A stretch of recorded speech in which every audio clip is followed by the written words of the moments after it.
শীতের দিন মানে সকালে ঘুম থেকে ওঠার পরই দুপুর হয়ে যায়।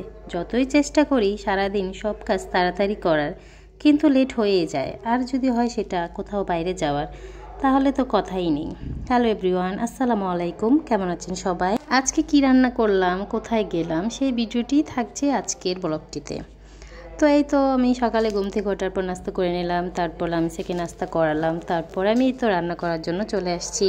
তো আজকে রান্না করব রুই মাছ। তো কি দিয়ে রান্না করব এটা ভাবতে ভাবতে আমার অনেকক্ষণ সময় চলে যায়। তো রুই মাছ রান্না করব, তো নতুন আলু আর সিম দিয়ে রান্না করছি। তারপর আমি এই তো মশলা কষিয়ে তারপর সিম আর আলুটাও ভালো করে কষিয়ে নিচ্ছি। তো ভালো করে যতক্ষণ কষাবো ততটাই ভালো লাগে খেতে। তো নতুন আলু আসলে যেটা দিয়ে রান্না করা হোক সেটাই ভালো লাগে, আর রুই মাছটা আসলে সব তরকারির সাথে ভালো লাগে। তারপর আমি এখানে টমেটো আর কাঁচামরিচটাও দিয়ে দিলাম ফ্লেভারের জন্য।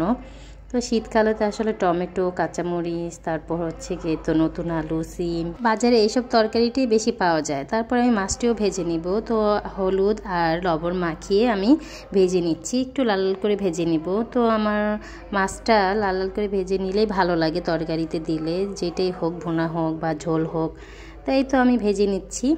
তো শীতকালে আসলে বললাম যতই তাড়াতাড়ি করার চেষ্টা করি সে দেরি হয়ে যায়, খাবারও দেরি হয়ে যায়। অনেক সময় আসরের আজান দিয়ে দেয় আমাদের খাওয়া দাওয়া শেষ করতে করতে। তো শীতকালে আমাদের এই অবস্থাটাই হয়, খাওয়া দাওয়াটা করতে একটু লেট হয়ে যায়। তো এই তো আমার রান্নাটা প্রায় হয়েই গেল। তো রান্নাবান্না শেষ করে তারপর আমি বাকি কাজগুলো সেরে নিয়েছি, তারপর খাওয়া দাওয়াটা করে নিয়েছি। তারপরেই তো রেডি হয়ে গেলাম যে বাচ্চাদের নিয়ে একটু বাইরে যাব, একটু মার্কেটে যাব। তো এই তো তারা দুইজন রেডি, সারাক্ষণ মারামারি করে। আর এখন কোথাও গেলে তাদের দুইজন একবার জোড়া পাখির মতো হয়ে যায়, মানে তাদের কোনো সমস্যা নেই। কিন্তু আবার বাসায় চলে আসবে তখন আবার মারামারি শুরু করে দেবে, এই অবস্থা। তো এই তো আমরা অটোর জন্য ওয়েট করছিলাম, তারপরে এই তো অটোতে উঠে গেলাম। তো আজকে একটু টুকিটাকি শপিং করতে যাব। তো আমার বোনের মেয়ে যে আয়শা, ওর জন্য একটু কেনাকাটা করব, ড্রেস কিনবো, টপস কিনবো। আর লামিসার জন্য তেমন কোনো কেনাকাটা নাই, টুকিটাকি কেনাকাটা। আর লামিসার নানির জন্য কেনাকাটা করব। তো আমার প্রায় যাওয়া হয় মার্কেটে, বা যেখানেই যাই আমি যাই ওদেরকে রেখে যাই। তো বাচ্চা কাচ্চা নিয়ে যেতে একটু ঝামেলা মনে করি। তো আজকে ওদেরকে নিয়ে বের হলাম। তো ভাবলাম সবাইকে নিয়ে যাই, ওদের পছন্দ মতো জিনিস কেনাকাটা করে নিই।